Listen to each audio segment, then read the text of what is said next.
तो बहुत बड़े रोगी हो जाओगे।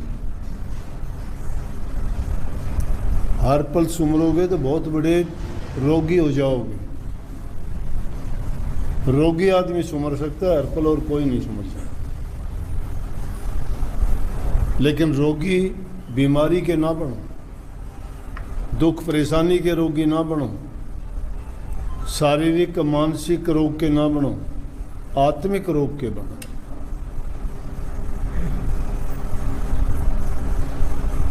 उसके रोगी जब बन जाओगे फिर गुरु को हर पल सुमरोगे। नहीं सुमर सकते। जो भगत गए जमाने में और अब भी जो इस बात के रोगी हुए, वो दर्द है। गुरु भी एक पीड़ा है, वो पीड़ा प्रेम की पीड़ा है। दर्द की पीड़ा में तो आदमी बार बोल के भी बता सकता है, प्रेम की पीड़ा तो जाहिर भी नहीं कर सकता।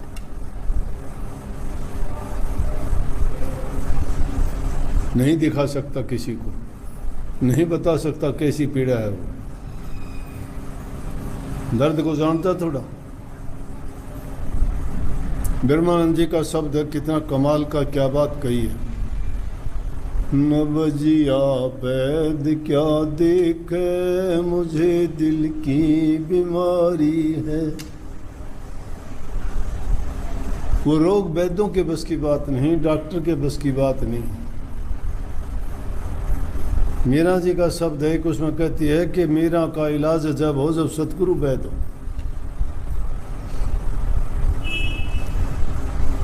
उस रोग का इलाज सतगुरु के पास।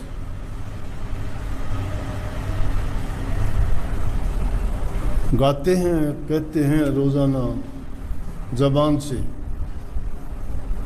किसी ने कही थी उनके तो बिरह होगी, उनका प्यार होगा, उनको वो बीमारी लगी होगी बिरह की, प्यार की, वो भक्ति की, वो सुमरते होंगे इसलिए कही होगी। लेकिन जो नहीं सुमरते वो कैसे मान लेंगे? वो तो जबान से तो गाते होंगे लेकिन मन में नहीं लाते होंगे। और जो मन में लाते होते तो और किसी से कहने और पूछने की जरूरत थोड़ी थी। वो बिरह बेदम तकलीफ दर्द जिसको लग जाता है उसका और किसी के पास इलाज नहीं है, गुरु के दर पे इलाज है। लेकिन हम तो क्या करते हैं, मतलब होता है, ज़रूरत होती है, परेशानी आती है, दुख आता है, हमारे पैदा की हुई समस्या आ जाती है। जब गुरु के दर पे जाके कहते हैं कि जी अब इसका इलाज आप बताओ।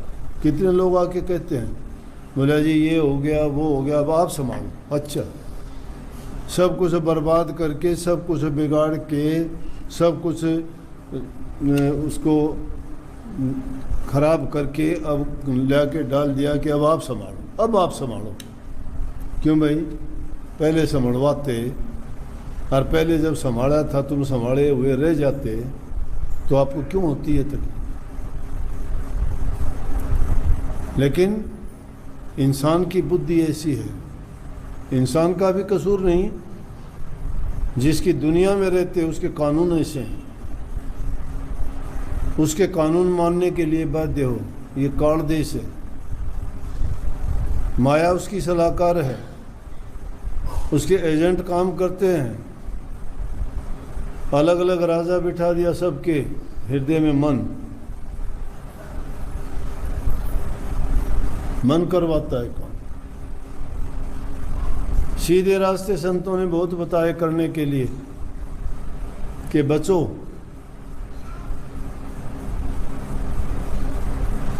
कुछ नहीं मांगता गुरु आपसे, कहता है तुम्हारे पाप कर्म दे दो मुझे। वो भी नहीं देते, वो भी खुद रखते हो, क्योंकि पाप कर्म मन से करते हो, तन से करते हो, धन से करते हो। गुरु कहते हैं तीनों चीज़ों को मेरी आज्ञा, मेरे बताए मुताबिक काम किया करो, तुम्हारा कुछ भी नहीं लगेगा, बचोगे। ये है पाप कर्म। उसके बदले में नाम देते हैं, नाम तो ले आते और ये तीनों चीज़ें भी वापस ले आते हो साथ। अगर ये तीनों चीज़ों गुरु को दे दी होती तो तुम्हें क्या अधिकार था कि मन से कुछ का कुछ सोचते, कुछ का कुछ करते, या तुम अपना रास्ता बदल लेते, वफादारी बदल लेते, झूठ कपट का जीवन जीते, भ्रष्टाचार करते, कपट करते, छीना झपटी करते, लूट खसूट चोरी करते? क्यों? किसी से झगड़ा गाली गलौज करते, क्यों करते? क्या अधिकार था तुम्हें? इसका मतलब गुरु को मन नहीं दिया तुमने। गुरु को मन दे देते, लेकिन गुरु ने दीक्षा दी थी, गुरु ने समझाया था, भूल गए, नहीं मानते। आप शायद गुरु इंसान को समझते होंगे। अरे गुरु इंसान नहीं, गुरु तो ज्ञान है। वो ज्ञान की खटक लगी नहीं शायद। बिजली का करंट जिसको लग जाता है ना, वो दोबारा हाथ नहीं लगाता तार को, पता है करंट लगा। इंसान भूल जाता है, वही काम फिर करता है। जुए में जीवन हार गया, सब कुछ लुटा दिया, फिर भी कहता है कहीं से मुझे उधार मिल जाए, चाहे ज़मीन बेच दो, घर बेच दो, एक दाव फिर लगा लूं कि मेरा मेरे मुड़ के आ जाए। उसी जुआरी की तरह से इंसान अपने जीवन को विहारता है।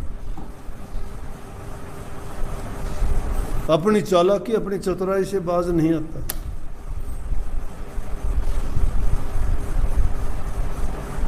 स्वार्थ की दुनिया है।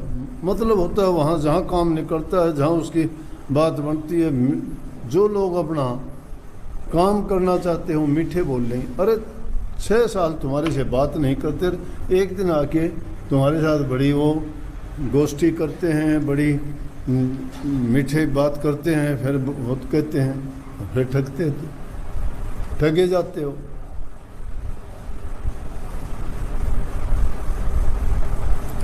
ये है। अगर गुरु से ज्ञान लिया तो गुरु की समझ लेते, गुरु को हर पल याद रखते, तो कोई भी काम करने से पहले तुम्हें गुरु की याद आती कि गुरु ने तो ऐसा नहीं कहा था, मैं क्यों करूं ऐसा। गुरु को हर पल सुमरने का मतलब गुरु के बताए हर बात को हमेशा यूं याद रखना, हमें क्या करना चाहिए, क्या नहीं करना चाहिए। गुरु हमेशा याद रहेगा। और ये थोड़ा गुरु गुरु करे जाए, गुरु गुरु गुरु गुरु गुरु गुरु गुरु, ये गुरु याद करना नहीं है। ये हर पल गुरु को स्मरना नहीं है। स्मरण का मतलब ही याद करना है। स्मरण, स्मरण किस चीज़ में? मन में होगा, मानसिकता में होगा, तुम्हारी सोच में होगा, तुम्हारे ख्यालात और विचार में होना चाहिए। गुरु तुम्हारे ख्याल में रहता है। अच्छी सोच, अच्छे विचार, अच्छे ख्यालात जो इंसान रखता है, अच्छे काम जो करता है, जिसमें अच्छे गुण हैं, माँ बाप की सेवा करना, बूढ़े बुजुर्ग की बात को मानना, सबसे प्यार का बर्ताव करना, दिल में दया भाव रखना, गुरु के प्रति स्नेह, आदर, प्रेम, श्रद्धा, विश्वास रखना, ये भक्ति का सच्चा रूप है। ये पाखंड जो करते हो ना, ये पाखंड है। जो जिस इंसान के पास ये चीज़ें जिसके हृदय में हैं, उसको तो बैठने की जरूरत ही नहीं हो। यूं बैठे बैठे भी ध्यान लगेगा उसका। ध्यान उसका भटका हुआ ही नहीं है। भटकता है चोर का, छड़िया का, कपटी का, धोखेबाज का, नीच कर्म करने वालों का, क्योंकि उनके पाप कर्म। लेकिन ये उन लोगों के प्रति है जो लोग अपने जीवन को बनाना और संभालना चाहते हैं। जो बनावटी बात बनाते हैं वो गुरु के नहीं होते, ना संगत के होते, ना सत्संग के होते। परमात्मा के कहां से होंगे वो? दिल से होते हैं। पतिव्रता स्त्री अपने पति के सिवाय दूसरे को देखती नहीं। तुम बनते गुरु भक्त हो, निंदा गुरु की करते हो। बोलो। इसलिए गुरु को याद रखने की बात है। कबीर साहब का शब्द है, गुरु ने क्यों भूला मेरे भाई,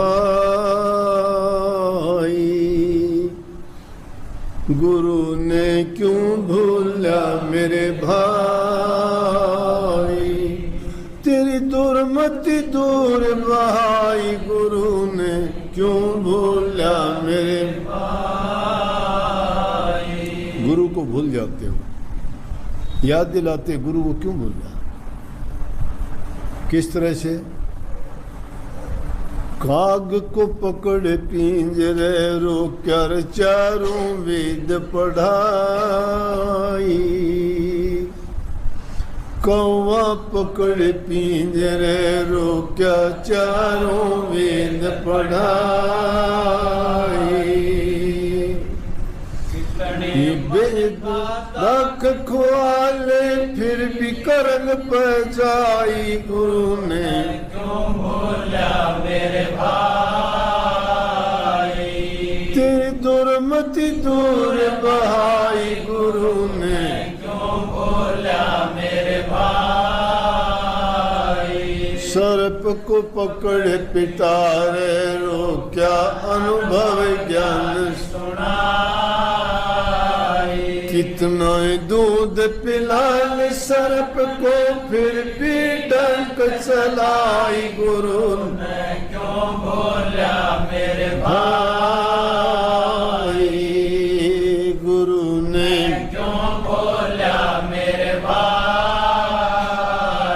तेरी दुर्मति दूर बहाई, गुरु ने क्यों भूला मेरे भाई, खर को पकड़ पोल में बांधा हरी हरी घास चराई, खर को पकड़ पोल में बांधा हरी हरी घास चराई, कितने साल दुसाल उड़ाले कुर्डी लोट लगाई, गुरु ने क्यों भूला मेरे भाई, गुरु ने क्यों भूला मेरे भाई, तेरी दुर्मति दूर बहाई, गुरु ने क्यों भूला मेरे भाई, पंछी आन पेड़ पर बैठे रण मिल चोलर लाई, पंछी आन पेड़ पर बैठे रण मिल चोलर लाई, भोर भई जब होया सवेरा उड़ जाई, क्यों भूला मेरे भाई, तेरी दुर्मति दूर बहाई, गुरु ने क्यों भूला मेरे भाई, सागर एक लहर उठे गिनती गिनी न जाए, कहे कबीर सुनो पैसा लहर में लहर समाई, गुरु ने क्यों भूला मेरे भाई, गुरु ने क्यों भूला मेरे भाई, तेरी दुर्मति दूर बहाई, गुरु ने क्यों भूला मेरे भाई, कहा कि जो लोग राक्षस प्रवृत्ति के होते हैं वो भूल जाते हैं गुरु। वो कैसे होते हैं? जिस प्रकार से काग ने पिंजरे में रोक के उसकी भाषा नहीं है, चारों वेद सिखा दोगे, पढ़ा दोगे, लेकिन जब उसको बाहर निकालोगे जाके बिस्टे में चांस मारे। सांप को कितना अनुभव सिखा दो, कितनी तुम अच्छी बात बता के उसको पढ़ा लो, लेकिन जब भी मौका मिलेगा उन्हें कितना दूध पियाओ उसको जहर बनेगा, डंक मारेगा, क्योंकि वो राक्षस प्रवृत्ति के हैं। तो ऐसे लोग गुरु की शरण में नहीं रुकते और उनकी दुर्मति दूर नहीं भागती। जिनकी दुर्मति भाग जाती है वो तो भागी जीव होते हैं। गधा होता है, चाहे उसको तुम साबुन तेल से नहवाओ, अच्छी जगह में बांधो, सर्दी गर्मी से बचाओ, हरी हरी घास चराओ, छोड़ोगे कुर्डी पर लोट लगाए बिना उसने मज़ा नहीं आओ। भांत भांत के पक्षी जिस तरह ये आए बैठे, कोई कहीं से कोई कहीं से, एक विचार नहीं, एक जगह के नहीं, एक जाति के नहीं, एक जैसे संस्कार नहीं, सब इसी प्रकार पक्षी आके शाम के टाइम पेड़ पर बैठ के अपने दिन की सारी एक दूसरे से बात करते हैं, बड़ी शोर शराबा करते हैं और करके फिर रात बिताते हैं, सो जाते हैं।